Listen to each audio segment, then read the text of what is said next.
हे अहिंसेचं लक्षण झालं आहे. मानित्वम अदम्यत्वम अहिंसा.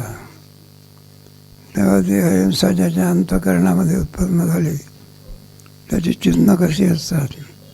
त्याच्यामध्ये पायाची अहिंसा, हाताची, डोळ्याची सर्व अहिंसा याचा क्रमाने ज्ञानेश्वर महाराजांनी वर्णन केलेलं आहे.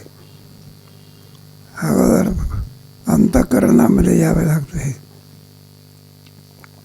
तेव्हा 45वे आहे. तैसे ज्ञानमनाची भेटी सरसेचे जे अहिंसेचे बिंब उठे. अंतःकरणामध्ये काय अहिंसा प्रगट झाली आणि त्याची ऐसे किरडी परिसाचा आता आमच्याकडून तो ऐकून घे. बगड्याचा दृष्टांत द्यावा. तर बगडा असताना त्याचं खाद्य काय असते ते मासोळ्या. असं वरून उडतो आपला का आणि मासे कुठं असतात पाण्यात. मग त्याला काय खायचे आहे मासे.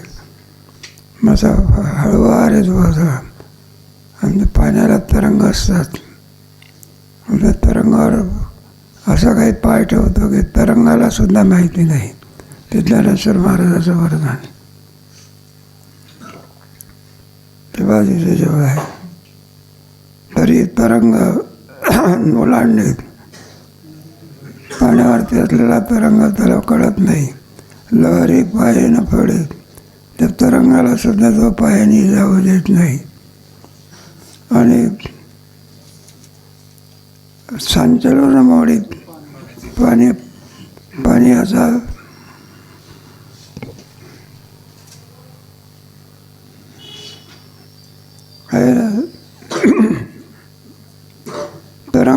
तरंग जसाच्या तसाच राहतो. आणि वेगे आणि लेसा बरोबर तो आकाशातून उडत असतो. आणि पुढे वेगे आणि लेसा म्हणजे असा येऊन बरोबर तो मासा तो धरतो. बिटी घालून या पेक्षा त्या माशावरती दृष्टी ठेवून आणि जळी बघू जैसा पाऊल सोय असं हळूवार पडतो. मग त्याचं जे करणं आहे ते कशा करता करणं आहे पाय माशा करता. पाण्याला धक्का लागू देत नाही पण माशाला वैकुंठात पाठवल्याशिवाय त्याचं खाद्य असतं ना ते पाण्याला सुद्धा कळत नाही. याने मासा कसा उचलून नेला बघा. का कमळावरी आता दुसरा दृष्टांत. भ्रमर असतात ते सुगंध सेवन करतात. म्हणजे कमळामध्ये सुगंध असतो. कमळावरी भ्रमर पाय ठेवते. अगदी हळूवार पाय ठेवते त्या फुलावर जाय. आणि कोचंबेला केसरिया कारण ते फुल असताना सुगंध असतो त्याच्यामध्ये. असं फुल घ्यायचं मी सुगंध येत असं कोर असं केलं तर सुगंध काय झाला. त्याप्रमाणे कुटुंबेला केसरिया शंका हळूवार तो भ्रमर त्या फुलावर ते पाय ठेवून म्हणजे त्याच्यातला आनंद लुटतो. तैसे परमाणु पागुंच नाही आहे ना. कुटुंबेला केसरिया शंका तैसे परमाणु पागून तळे जाणून पाय सांडवले. त्याप्रमाणे त्याच्यामध्ये सुगंध आहे असं समजून जाणूनही जीव जाणवले. मला एवढा हळूवार पाय ठेवण्याचं कारण काय आहे. त्याच्यामध्ये जीव आहे आणि त्या जीवाला त्रास होईल म्हणून तो हळूवार. कारुण्य माझी पाहुणे लपवणी चालली. एक कारुण्य असतं. एक मनाचा धर्म असतो तो शरीराचा धर्म असतो त्याला कारुण्य असं म्हणत असतं. त्या कारुण्याच्या योगाने अगदी पायांना सुद्धा तो कळू देत नाही. जे चालत असतो ती अहिंसा वाटच कृपेची करीत. त्या वाटेने जात असतो ती वाटच आपल्यावरती कृपा करते. दिशाची स्नेह भरीत. ज्ञानेश्वर महाराजांचं वर्णन सगळे पंचमहाभूतं घेऊन टाकत असतात. ज्या दिशेने आणखी जो अहिंसावादी चालत असेल त्या दिशेला सगळं प्रेमाने भरून टाकतो. आणि जीवातळी अंतरीत जीव आपला तेव्हा किती जीवाच्या विषयी अंतःकरणामध्ये अहिंसा असल्यामुळे जीवाच्या खाली आपला आणि अंतःकरण तो हा अंतरण घालतो. ऐसिया जतना चालणे जय अर्जुना आणि अनिर्वाच्य परिमाणा परिजय. अशा प्रकारे त्याचं आणखी चालणं असतं. इथे विद्यार्थी असताना मध्ये येतात किंवा जात असतात, वरून जरी खालून जरी आलं धन धन असे पाय टाकतात. बरं का? अरे जोड्याचा आवाज आहे का? नवल्या जोड्याचा ना पायाचाच आवाज आहे. जोडा घातला ना काय विचार नका. ते पांडुरंग वैद्य असायचे आणि ते झोपले असायचे. ते पोरं बिराले जन्नर का याई भाड्या त्यांची भाषा सध्या पाडतो का? मी सांगायचं त्यांना खाली चपला ठेवत जा, भावाला झोप लागलेली असते, हळू बाहेर यायचं, नाही तर मला हाका मारायचं. दुपारची वेळ असायची. अनिर्वाच्य परिमाणापुरेजिना. त्याची पायाची अहिंसा कशी असते वाणीने बोलून सांगता येत नाही. पै मोहाचे आकारडे लासे पिले तरी तोंडे, त्याचं दादाचे आकारचे लागती जैसे. मोहाचे नाही सांगडे ते आणखी माजरीने माजर असते, मग ती मुलांना कशी उचलत असते त्याच्याकरता दृष्टांत दिले आहे. कारण ते बोके असं म्हणतात बा, ते साप किंवा मांजर बोका पिलं खात असतात म्हणून. मग आता ते माजरीची पिलं असते, वात्सल्य भाव असतो. बोक्याच्या धाकाने ती काय करते, इकडे त्याची जागा फिरत राहते. मग फिरत असताना त्याला हाताने पिलू धरून नेते का, ते काय माणसाचा अवतार आहे का ते. मग ते असे हाताने काय करायचे, दाताने पिलू काय करायचं, धरायचं आणि दुसरी काय. बरं तीच माजरी उंदीराचं पिलू कशाने धरते, म्हणजे जिवंत राहत असेल, दात लागला की समाप्त. तर ज्या दाताने आणखी उंदीराचं पिलू धरते, त्याच दाताने स्वतःचे पिलू काय करते, एकाला वैकुंठात पाठवते, एखाद्याला गुदगुदे. दृष्टांत बघा तिथे जे मोहाचेने सांगायचे म्हणजे वत्सल्य भावाने. लासी पिली तरी तोंडे. ती माजरीने ते पिलू आपल्या तोंडाने पलीकडे घेऊन जात असते. तिथं दाताच्या आगाराचे लागत जायचे, तेव्हा दाताचा म्हणजे अग्रभाग त्याचीसुद्धा जाणीव होऊ देत नाही. दुसरा दृष्टांत तानयाळूबाई, तानयाची वासबाई वात्सल्यभाव असते. मग तसे आणखी स्नेहाळूबाई म्हणजे जिच्या ठिकाणी स्नेह मुलाच्या विषयी भरलेला आहे, अशी बाई. तानयाची वासबाई ती आपल्या मुलाकडे लहान, अगदी लहान, बरं का, 20-25 वर्षाचं नाही. तानाय मूल म्हणजे अजून अगदी कोवळा मूल असं पाहिजे. फार विचित्र फार ते बाईच त्याचं संगोपन करू जाणे. सामान्य माणसाला काही नाही. नाही तर एखादी म्हातारी असते किंवा काही, ते पोरडायला लागतं. कशाने लढते सांगता येत नाही. लढल्याशिवाय तर मुलं काय होत नाही. ते काही मला मुंगी चावली म्हणून लढतो असं सांगते का ते. बरं रडणार रोदनम बलम. मग त्या आईला सुद्धा काही कम समजत नाही. मग तिची त्या पिलाची आजी असते, आणखी सुनबाईला नाही, आणि ती काय जोरात चोळते बा त्या पोराला. आणि ते इतकं आरडते की ते आरडण्यास त्याचं काय पडते, बंद पडते. मग ती म्हातारी सुनबाईला सांगते, बघ बोललं मी हात लावलं तर जाऊ दे दृष्टांना. स्नेहाळू माई तानयाची वासबाई ते तिथे आहे हळूवारपणा. मग ते आपल्या मुलाकडे जी बोध असते त्या बघण्यामुळे आणि किती प्रेम असते. ज्ञानेश्वर महाराजांची भाषा, नाना कमल डाळे जोडी देते डाळे डाळे, तो ज्याने पाडे गुगळे वारा घावे. कमळाची आणखी पाण्यामध्ये कमळाचं फुल आहे ना, फुलाचा राजा कोण आहे मग, कमळ आहे का. ते का जमिनीत उगवत असते का, ते त्याची हाईट कशामध्ये, पाण्यामध्ये असते. आहे का? फुलाचा राजा कोण म्हणतात? लक्ष्मीला सुद्धा कमळापती असं म्हणतात. मग फुलाचा राजा कोण? कमळ. आणि फळाचा राजा कोण? फळाचा राजा कोण? फणस का? ते दीड देवगडचा हापूस म्हणतात. देवगडचाच नाही, बाकीच्या आंब्याने काय केलं म्हणजे आम्ही नाही. मधुर फळ असतं ते. म्हणजे ज्ञानेश्वर महाराजांनी त्याला आपल्या जैसेच च्युत फळे स्वरे वरडे परिमळे पडे देवा, ज्ञानेश्वर महाराजांनी. आणि पक्षाशी बोलत असताना सुद्धा आंबी आढळली फळे चोबी आजीची काळी सगोड सांगे. सगोड दृष्टांत देऊन हा सिद्धांत काय केलेला आहे?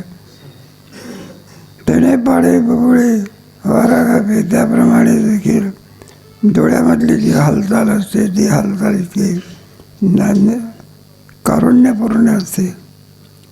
पैशाने मार्दवे पाय भरी भरी न्यास जाय, असे पाय जमिनीवर ते पाय ठेवत असतो की जमिनीला सुद्धा कळत नाही आपल्या बरोबरून हात चालत चालला आहे.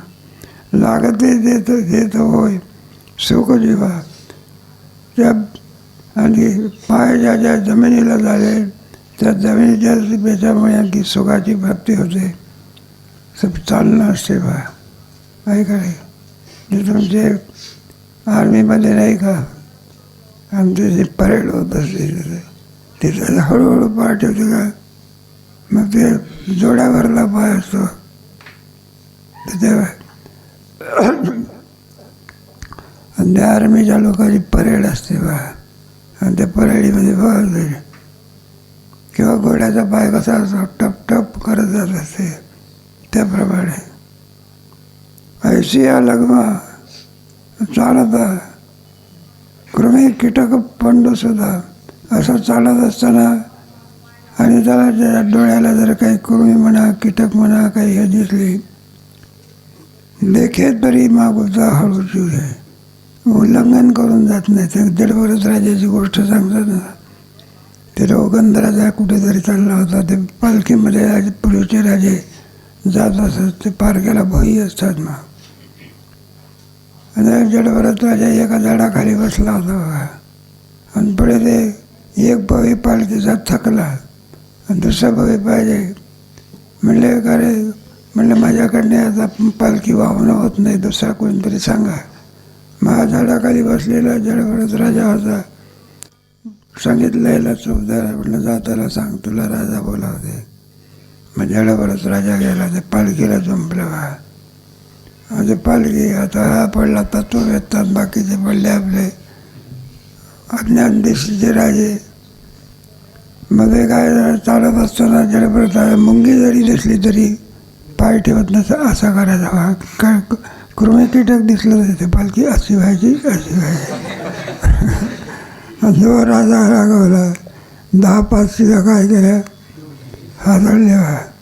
तर म्हणलं आमचा काय अन्याय नाही, नवीन माणसं आहे त्याच्यावर तर अन्याय आहे. आता 2-4 शिव्या हादळल्या तरीसुद्धा त्याला वाईट वाटायला पाहिजे होतं. कोणाला ते वाईट वाटण्याच्या ऐवजी तो हसायला लागला. काय व्हायला लागला?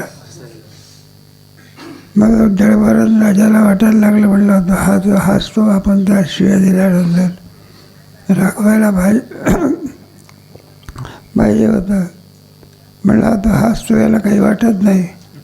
त्याला विचारलं, म्हणलं का रे एवढ्या शिव्या देऊनही तू हसतो, तुला काही बहिरा आहे का? तुला कळत नाही का? त्याने सांगितलं, म्हणलं राजा शिव्या देतो तो कोणाला देतो? शरीराला. शरीराशी माझा काही संबंध आहे. शरीर जाणे आणि तू जाणे, 1000 शिव्या दे पुन्हा. मग तुला कळून चुकलं कोणाला उगून राजाला. म्हणलं आपण गुरुच्या शोधाकरता चाललो होतो, गुरुलाच कुठं पालखी उतरली आणि त्याचे काय धरले? पाय धरले. जडभरताचा जीव होता का तत्व येतला होता? अरे तत्व तिथे भाषा सांगितली.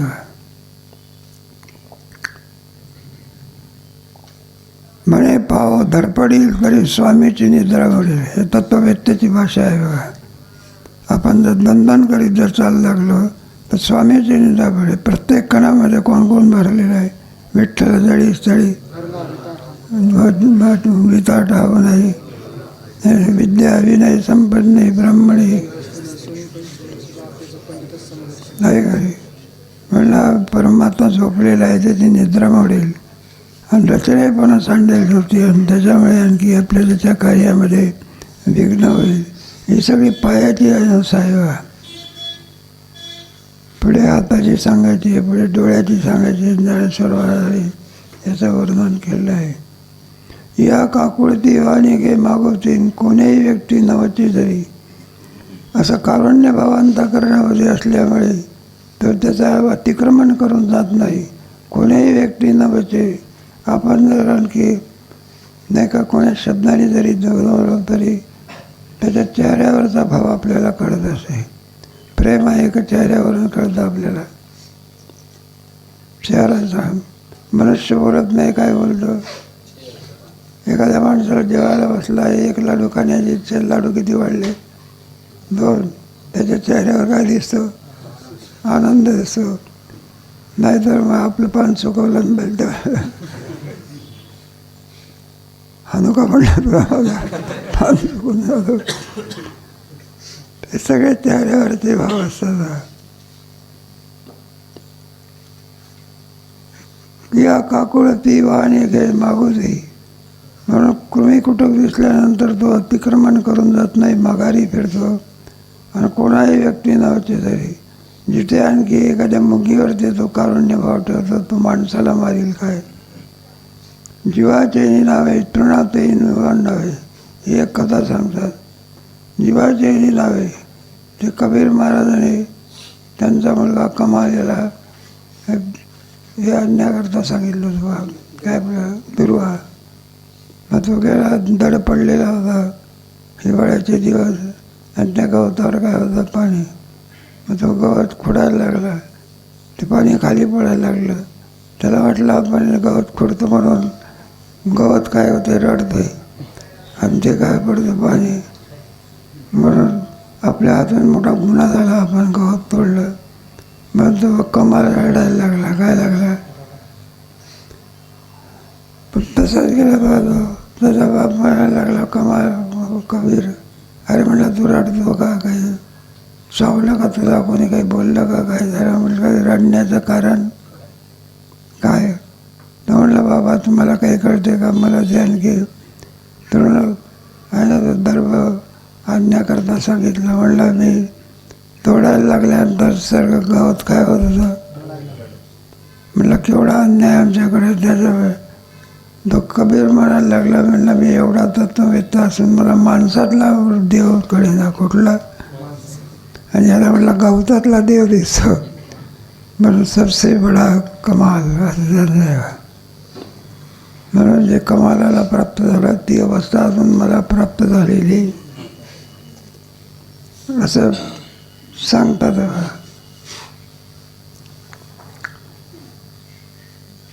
जीवाचेही नावे तृणही ना सोडावे, ओलांडावे मग न लागत बजावे. एक गोष्टी मग तो गवतावर ते पाय देऊन जाईल का.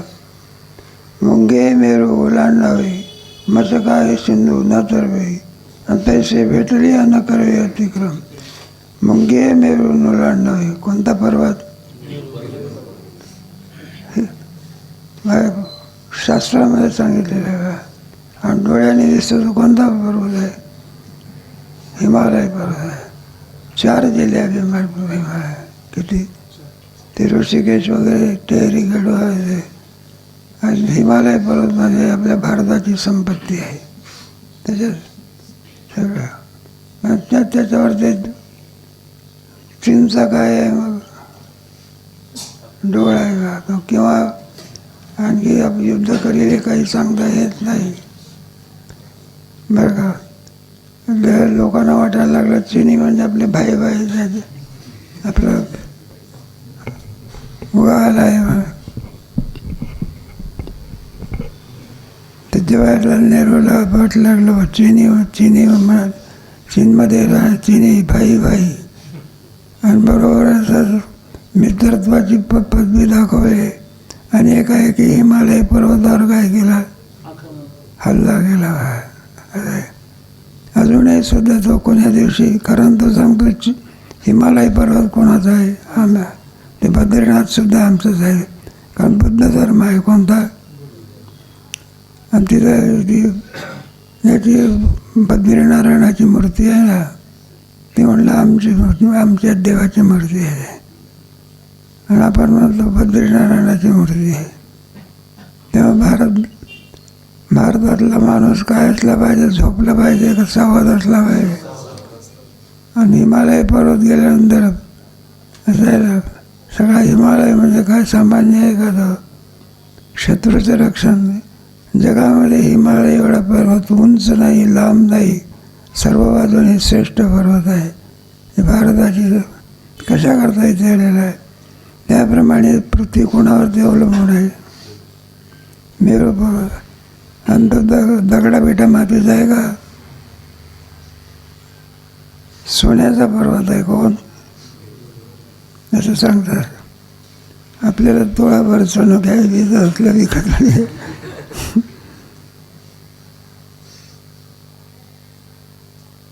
काय मोरी आहे, मुंगी आहे, मेरू ओलांडावे मशका सिंधूला तरवे.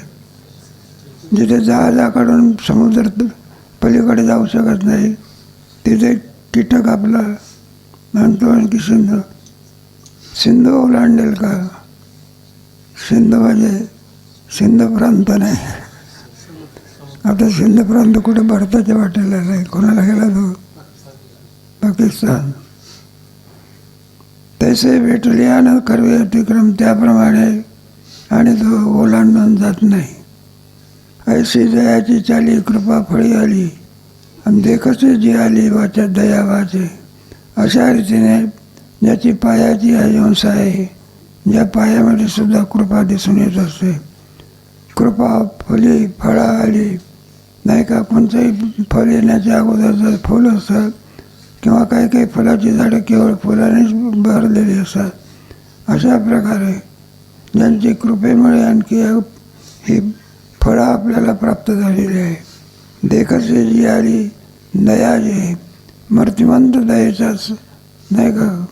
मुग्धांची दया आहे, जे का रंजले गांजले त्याची. ह्याच्यामध्ये क्रमांक गाडगे महाराजांचा होता बा.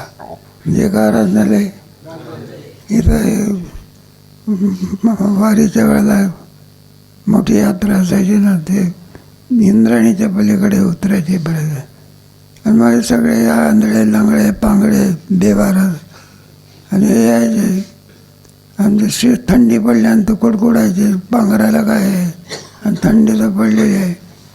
मग त्यांच्या भेटीकरता गाडगे महाराजाच्या मुंबईचे श्रीमंत लोक यायचे. मग त्या श्रीमंत लोकांना म्हणायचे, म्हणले बाबा, म्हणले काय साहेब म्हणायचे. ते काय म्हणायचे, म्हणलं साहेब म्हणलं काय, म्हणले दिसतं का तुम्हाला हे. म्हणलं काय आहे पहा, हे जीव आहे का नाही, पण यांना पांघरायला काय नाही, कपडे नाही, खायला काय नाही, आजार झाला आहे पण औषध नाही, म्हणजे माणसं आहे की नाही. मग तुमच्याकडे श्रीमंती आहे काय कामाची, चोर लुटून नेईल की काय करेल, फुकटात जाईल सगळं. नाही तर पोरा दारुडे फारुडे घेऊन सगळं पाप नाही का. 20 लाखाची गाडी घेण्याच्या ऐवजी 1 कोटी रुपयाची काय घेतात. त्या पैशाचा उपयोग कुठं करा, इकडे करा. त्या शब्दावर त्यांचा आणखी म्हणलं बाबा चांगले कपडे नका घेऊ, तुम्ही श्रीमंत लोक धनिक लोक, तुमच्या घरी एक मुलाला 1च सदर असतो का 10 असते, त्याच्यातली 1-2 काय करा. श्रीमंताच्याकडचं सगळं काही वेगळं असतं. तपी मनुष्य कोण गाडी बघा, त्यांच्या बोलण्याचा लोकांवर काय व्हायचा काहीतरी. म्हणलं वापरलेले कपडे खावे ना, पांग द्या ना, ते तुम्हाला आशीर्वाद देते. बघा 100 गटांनी पाठवल्या होत्या. किती तपाचं काय आहे फळ आहे. कशाकरता सांगितलं? इथे आलेला दृष्टांत आलेला आहे. म्हणून दया आहे. म्हणून त्याच्या अंतःकरणामध्ये अहिंसा उत्पन्न झाली. कृपणपणा असतो का दया असते? नाही तर मग कृपण असलं माझं ते माझं आणि तुझं ते.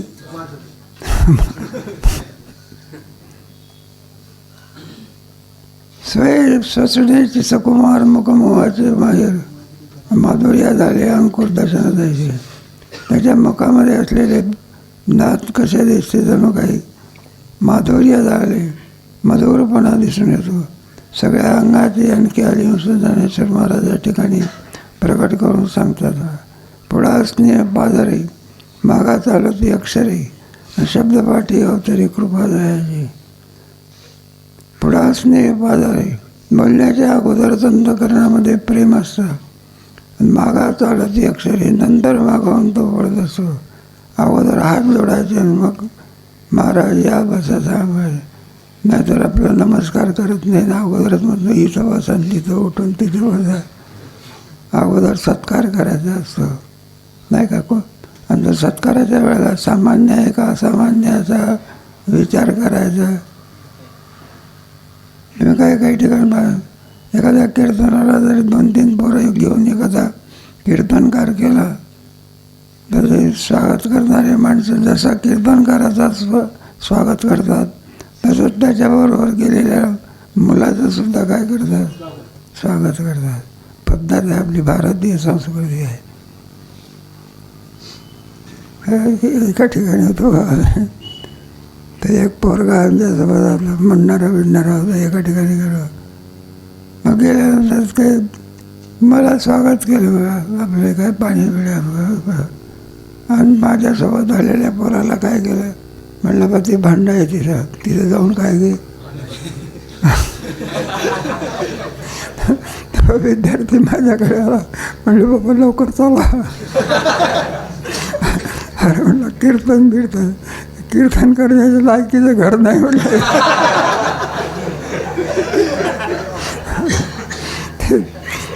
त्याचाही काय गेला पाहिजे. ते पांडुरंग भावाचा होता जेव्हा पांडुरंग भावाला दक्षिणा देण्याच्या अगोदर ते विद्यार्थ्याला यांना दक्षिणा द्या, यांना दक्षिणा द्या. हे गाथापाठ आहे, मृदंग वादक आहे. काय वाटायचा? आनंद वाटायचा. आता तुमच्यासोबत जर ज्ञानेश्वरी पाठ करणारा विद्यार्थी आला बरं का, मग त्याचं जर स्वागत नाही केलं तर तो का आमचं जेवण्याकरता बोलावला होता का?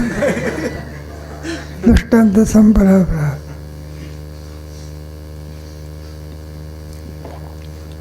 म्हणून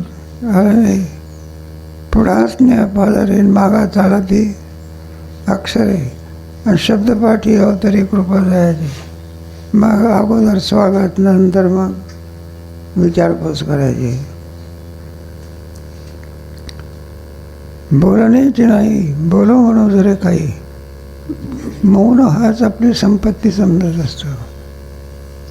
बोलायला जर लागला तर बोले कोणाही खुपेल का? अगोदर विचार करत असतो आपल्या बोलण्यामुळे दुसऱ्याला दुःख होईल का? बोलता हा दुःखही निघे कोणाची वर्मी न लागे आणि कोणाची न रिगे शंका म्हणे. आपल्या बोलण्याने दुसऱ्याला शंका येईल असल्या प्रकारचं आणखी बोलत नाही. ज्या बोलण्यामध्ये सगळं आणखी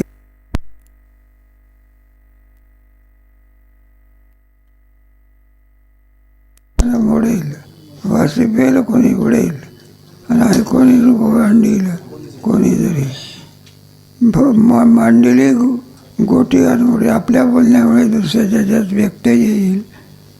वासी पेल कोणी उडेल, वासी पेल कोणी उडेल म्हणजे आपल्या बोलण्यामुळे ते त्यांचं बोलणं थांबून जाईल. आणि कोणी ओवांडेल कोणी जरी, आणि आपल्या बोलण्यामुळे लोकांच्या अंतःकरणामध्ये विकल्प निर्माण होईल असं बोलणं धुटाळलं. तरी दिवाळी कोणा नवावी आणि बाबाई कोणाची नसळावी ऐसा जीवी मनवणी उगा. तरी दिवाळी कोणा एखाद्या माणसाला आपण जर दुसऱ्या एखाद्या शब्दाने जर बोललो नाही का, नाही का, म्हणलं हे मूर्खासारखी बडबड करतो का, असा शब्द वापरला तर त्याची प्रतिक्रिया काय होती नाही का. हे पहा, डोळ्याने सुद्धा पाहणं हे सुद्धा बोलणंच आहे. आणि आपले जे भुवई असते ना, रागाला म्हणजे ती भुवई कुठे जात असते अशी वर जाते का.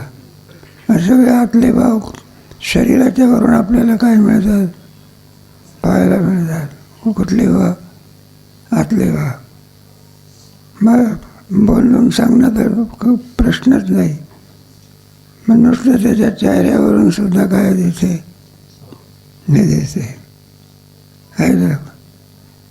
व्यवहारामध्ये आपण याचं प्रत्यय आपल्याला ठिकठिकाणी येतात. एखादा नाही का मृदंगवादक असला किंवा थोडी वाहवा केली म्हणजे त्याला काय वाटतं, वा मृदंग बघवाई काय म्हटलं तुमचा हात आहे, मग का मुखाने बोल काढतात, हाताने काय काढतात. एक दृष्टांत म्हणून सिद्धांत सांगितलं, बोलत आधी काही निघे अंतरी कोणाची आवर मी न लागे आणि कोणाची न रिगे शंका म्हणे. कोणाच्या वर मी न लागे, वर्मावर गोष्ट विष्ट ऐकली आहे की तुम्ही, वर मी लागे म्हणजे असे सहज दृष्टांत आपला. एका पोराने आपल्या आईची आणखी ओळख इतपर्यंत माणसाला करून दिली का. म्हटलं आमची आई मातोश्री आहे बरं का, व अन्नदातप्रिय वगैरे. तेव्हा अशा रीतीने आईला काय होत असतो, आनंद होत असतो. एक उर्मट पोरगा, कोणता पोरगा, आणि तो आपल्या आईच्या परिचय दुसऱ्याला करून देऊ. म्हणलं हे कोण आहे, म्हणलं आमच्या वडिलाची मिसेस आहे.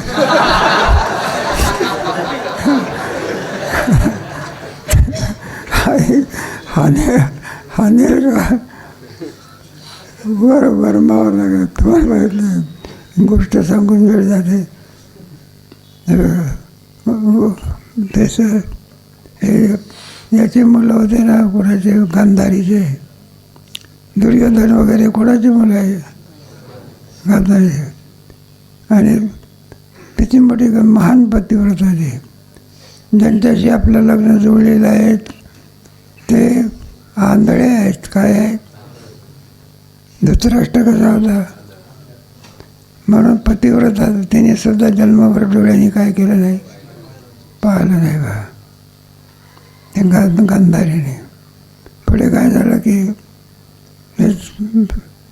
काहीतरी पाणी होतं, आता दुर्योधनाचं जायला लागला. वर द्रौपदी बसली होती आणि ते पाय घसरून दुर्योधन काय झाला, पडलं बा. लगेच द्रौपदी घातली म्हणजे आंधळ्याची पोरं आंधळीच राहिले. कोणाच्या वरून लागला, दुर्योधनाच्या. त्याचा परिणाम असं वस्त्र फेडायला लागले. काय फेडायला लागले, काय काय ते वस्त्र फेडते. तुम्हाला माहिती आहे त्याच्या दुःशासन वस्त्र फेडत होता कोण. आणि तुम्हाला माहिती आहे कीर्तनामध्ये तुम्ही आणखी सगळं तुम्हाला माहिती आहे का. तुमच्या ह्याच्यामध्ये अभंग झाला, धर्मरक्षावया नापुल्या पाहिजे अंबर ऋषीसाठी द्रौपदी करता वस्त्र पुरवलेलं परमात्म्याने. मग एक वस्त्र आलं, त्याच्यामध्ये पितांबराचं वस्त्र होतं. ते वस्त्र फोडणे बंद पडलं.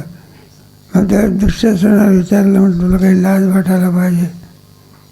भर सभेमध्ये आणखी साध्वी स्त्रीला तो काय करतो.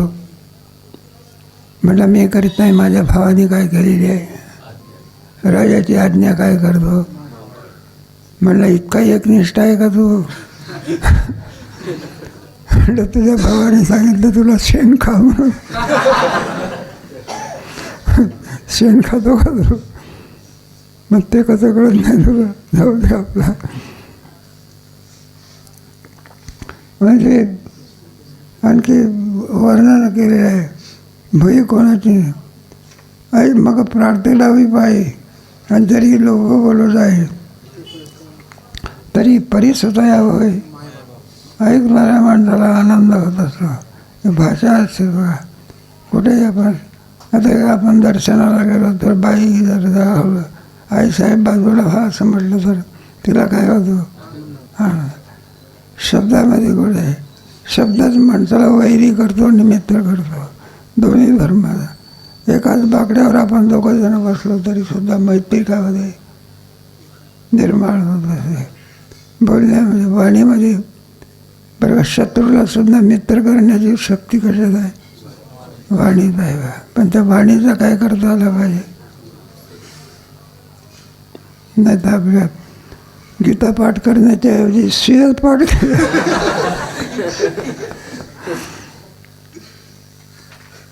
त्या दृष्टांत आहे. कालाल ब्रह्मजी मसे आले, गंगा पयास लढे, पतिव्रते आले वारदेव. बोलण्यामधली अहिंसा. नाद ब्रह्म म्हणजे जणू काही आणखी बोलत असताना मधुरता असल्यामुळे ऐकणाऱ्याला आनंद होत असतो. गंगा पयास नदी म्हटल्यानंतर पवित्र असतं. तिच्या येणाऱ्या लाटा असतात त्या आनंदयुक्त असतात. आपण आपल्या ह्याच्यामध्ये आपल्याकडे नद्या आहेत त्याच्यात चांगली गोष्ट आहे गोदावरी आधी करून. पण 12 महिने वाहणाऱ्या बंधाऱ्या मात्र उत्तर प्रदेशामध्ये आपल्याकडची आपल्या गावाची इंद्रायणी कोरडी पडत जाते. आणि ऋषिकेशला गेला तर गंगा नदीला पूर येत जाते. एकीला पूर येते आणि एक कोरडी पडते. महाराष्ट्रातलं वैभव. धरणं काढलेलं आणि तुम्ही बघा किती गंगेचं पवित्रच बघा. साधा कपडा जरी असा पडला असला एखादा 2-3 होडीवाले बरोबर होडी घेऊन काय करतात असं. अगदी पाणी स्वच्छ राहावं म्हणून सगळे माणसं आणि शुद्ध पाणी असतं याच्यात. आणि आपल्या नदीतून इंद्रायणीतून ते कुत्रा अलीकडून पलीकडे पाण्यावरती आरोग्य फार उभं म्हणत तुम्हाला माहिती आहे. कशावरती? पाण्यावरती. बहुतेक रोगाची उत्पत्ती कशामुळे होत असते? पाण्यामुळे. वार्ध काय पतिव्रते आले तैसे साथ आणि मवाळ मितळे आणि रसाळ. आणि शब्द जायचे कल्लोळ. बोलण्यामध्ये कोणत्याही प्रमाणे सत्यपणा असते. सत्य बोले मुखे दुखवे आणि खाजा. साथ आणि बरं कठोर भाषा असते का मग मवाळ भाषा असते. मितले आणि रसाळ नाही का थोडक्यामध्ये बोलत असतात पण रसाळ म्हणा त्याच्यामध्ये असं. ते स्वामी महाराज वगैरे कीर्तन करायचे म्हणतात अशी गोडी असावी त्याच्या. बंगड स्वामी महाराजांचं वर्णन करून सांगतात. आणि शब्द जायचे कल्लोळ अमृताचे. लाटा बघा जणू काही तो शब्द बोलत नाही तर अमृताच्या लाटा पाण्याच्या येते. त्याप्रमाणे कोणते कोणते त्याच्यामध्ये अवगुण असतात त्याचं वर्णन इथं केलेलं आहे. विरोध वाद बवळ तणिताप ढाळ अनुपास छळभर्म सर्व. आटू वेग विंदान शंका परारण संन्यासीले गुण यावाच्या. याचंही वर्णन केलं आहे. त्याचं वर्णन नंतर करू. आपल्या पंचदशीचं पाठी.